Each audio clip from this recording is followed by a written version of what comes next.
the memory is the most important building block.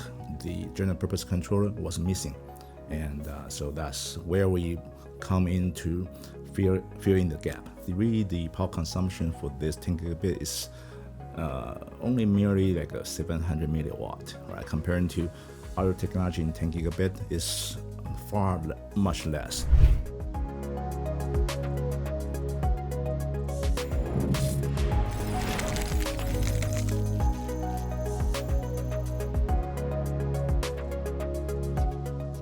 This is the podcast for engineers, the podcast you just have to listen to if you're interested in what's going on in the semiconductor market. I'm your host, Kelsey Markle, and today I'm joined by Jimmy Chow, who is the Director of Product Marketing for USB Data. Today we're talking about a topic we've covered before, industrial automation.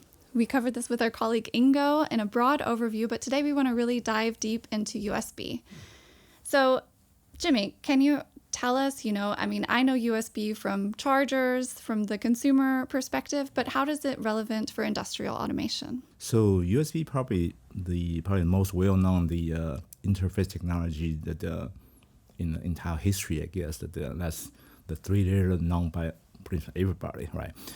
But it's not just only for charging your cell phone, right? But it's actually play a very important role to transfer data from your device to your PC.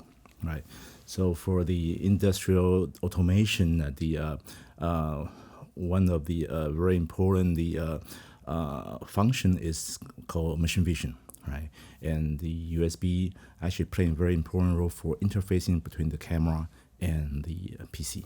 Okay, so machine vision, actually giving machines the ability to see, right? Yes. So just like the human vision, right? We have eye and taking image, going to the brain to make decision, right? For the machine vision, it's a very similar concept. So the camera will take the picture or video from the object that on the conveyor belt, and those data will be transferred to a computer, and the application software will be able to take those data, making the decision to checking the defect and make all the decision based on the image itself. Pretty much replacing human being to all the inspection for the industrial automation. Okay, so giving machines the ability to see, where does USB connect all of these senses? Yes, so that now you have a camera taking picture, right? Now you need to transfer the image back to the PC, and USB is one of the interface popularly used in machine vision. Mm-hmm. Yeah. Okay, yeah, interesting. USB in industrial automation, is this something new? Have we been using it for a long time? USB has been used for a long time. The spec was released back in 1996, but the official use in industrial automation will likely be like more than 10 years ago, that when USB 3 Vision spec was released for the machine vision. And that's where that the USB 3.0, the camera start using for the machine vision. Yeah. Were there any alternatives? What were we using before that? Or Yeah. So there are other interface standard like Camera Link, Co-Express, and Ethernet have been used for even ahead of before the USB was introduced. So the oldest technology will be like Camera Link. Yeah. Okay. So if you were a designer working to design a machine vision system, when would you want to choose USB over Ethernet or some of these other CamLink or something that you mentioned? Yes.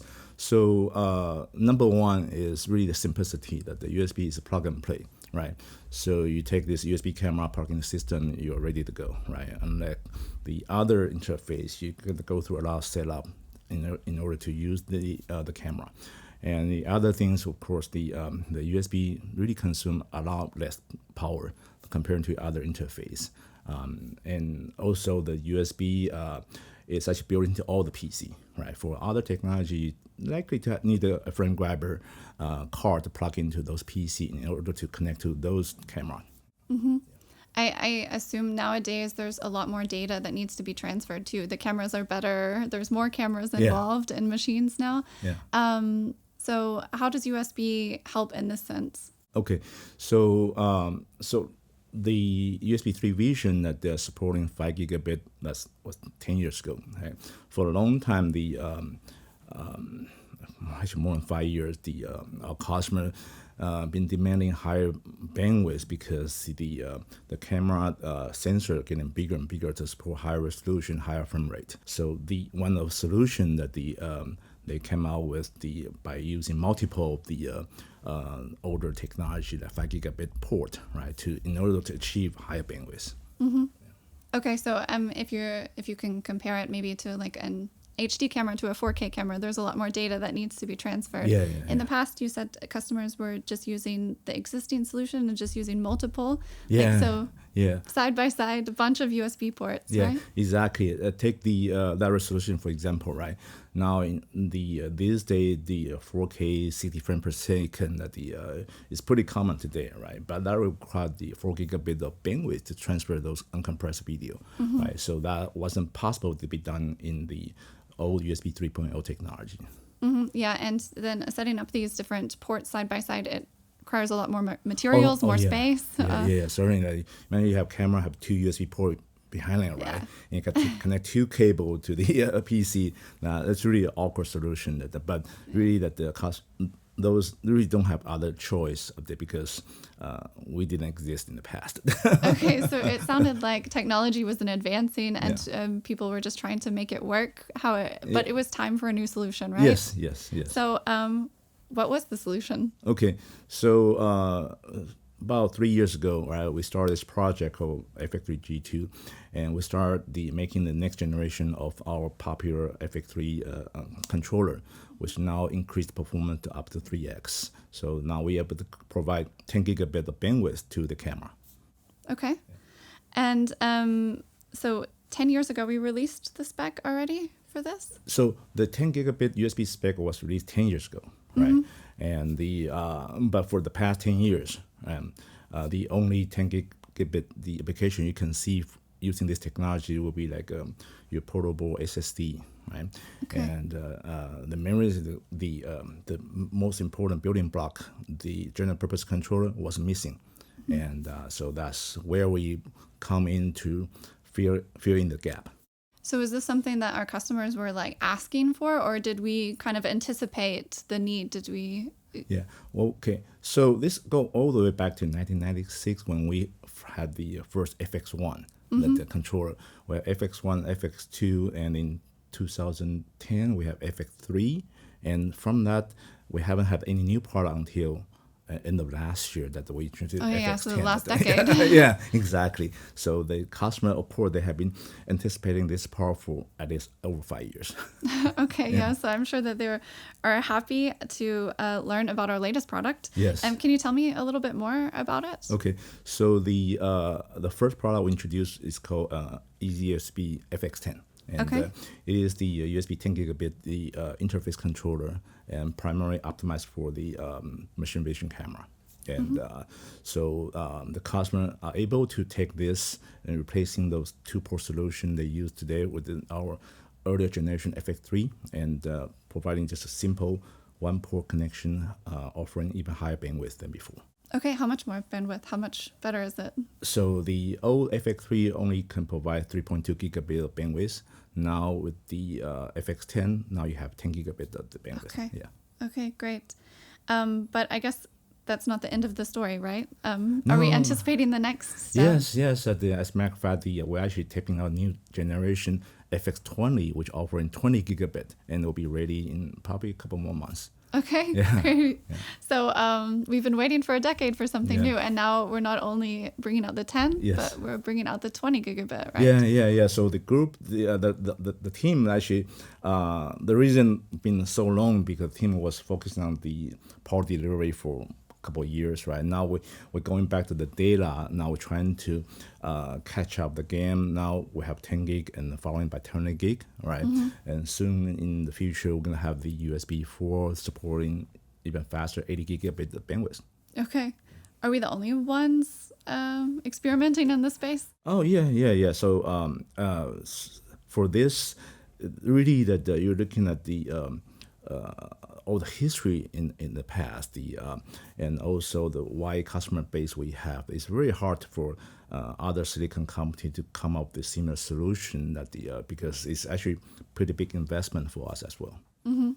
Yeah, so we invested a lot of time, at Yeah. least, at the very least, in this. Yeah. Great. So so with the new FX10 and the FX20, what does this mean for designers? How does that make their life easier then? Can you give a concrete example? Okay, so a couple of the benefit by using FX10 is, of course, the number one is the bandwidth it provided, right? And number two is the power consumption for this 10 gigabit is only merely like a 700 milliwatt, right? Comparing to other technology in 10 gigabit is much less, right?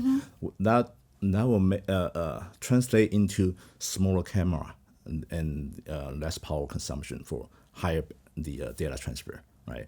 Which of course will make the designer or even the designer for the big automation part, they'll be much easier to adapt all this camera into their tight space.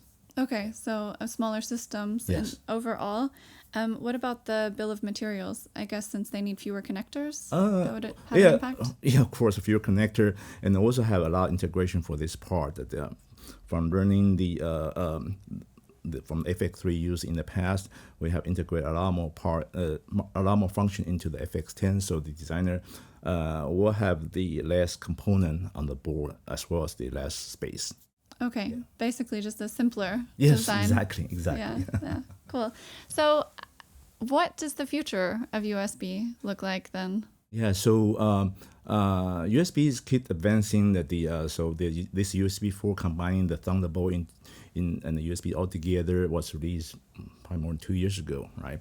And now the USB 4 will be available soon in all the laptop, and the next generation version 2 will contribute the 80 gigabit of bandwidth to the future computer.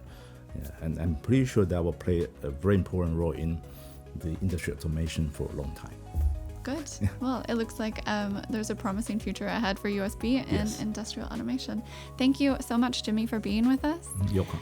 And if you're interested in industrial automation, be sure to check out our other episode on the topic. You can find it at infineon.com/P4E or check us out on YouTube. Thanks so much for joining. Bye.